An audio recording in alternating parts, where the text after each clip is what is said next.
서울시를 바꾸는데 모두 쏟아 붓겠습니다.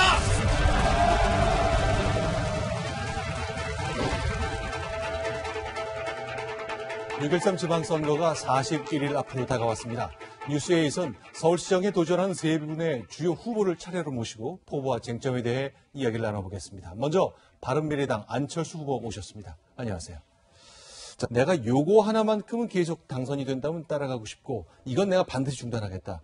꼽아줄 만한 게 있으세요? 시민들께 여쭈어보니까 네. 가장 중요하게 생각하는 것 두 가지가 일자리와 미세먼지입니다. 네.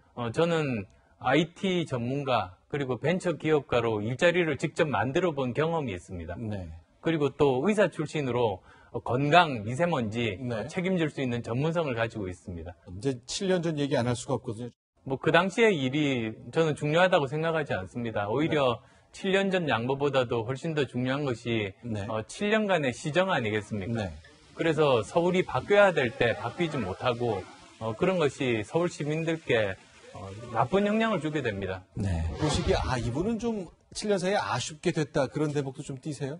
이제 특정한 사람들 네. 또는 특정한 시민단체들을 위한 그런 예산들을 집행들이 많았습니다. 네. 그래서 저는 특정한 시민단체가 아니라 네. 시민을 위한 시정을 펼치겠다는 게 제 네. 생각입니다. 문재인 정부 지금 폭주하고 있습니까? 가장 최근에 김기식 전 금감원장 사태도 있었습니다만 같은 정말 적폐 행동을 했는데 네.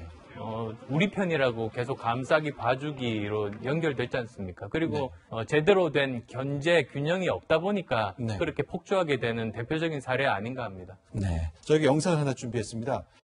문재인 대통령은 후보 시절 드루킹을 만났습니까?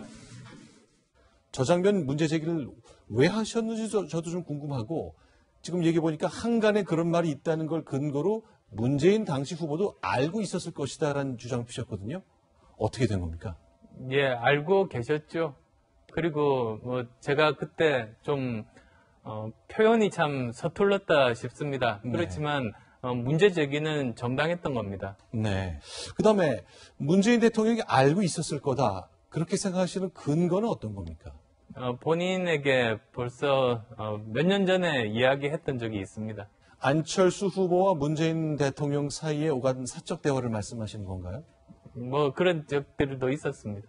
쭉 이제 지난 출마 선언하신 이후에 보면 나 안철수는 야권의 대표 주자다, 대표 후보다 이렇게 얘기하시거든요. 저만 네. 이제 박원순 시장과 대결해서 이길 수 있는 후보입니다.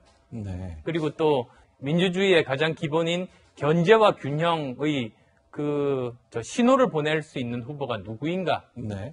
결국은 그래야 다음 2년 후 총선 때까지 정부가 정신 차리고 제대로 잘 국정을 운영할 것 아니겠습니까? 네. 그런 후보가 누군지 그러면 저는 저를 선택해 주실 거라고 믿습니다. 이런 질문 드리면 좀 지긋지긋하실 것 같습니다. 대선 때부터 연대하실 겁니까? 손 잡으실 겁니까? 이런 질문 받으셨는데 같은 질문 드릴 수밖에 없거든요. 네, 참여연대 말씀하십니까? 그러니까 야권 후보의 연대 그 단일화 가능성 그건 어떤가요? 인물이 중요합니다. 누가 제대로 된 서울을 바꿀 수 있는 비전을 가지고 있고 네. 누가 지금까지 능력을 검증받았는가 네. 이제 그걸로 모일 겁니다. 그렇게 인물 구도로 가면 저는 승산이 있다고 생각합니다. 그렇다면은 2002년에 정몽준, 노무현 두 후보가 포장마차에서 소주 러브샷 한 뒤에 경선했잖아요. 예. 그런 형식의 장면 상상할 수 없는 겁니다. 없습니다. 네. 오늘 말씀 잘 들었습니다. 고맙습니다.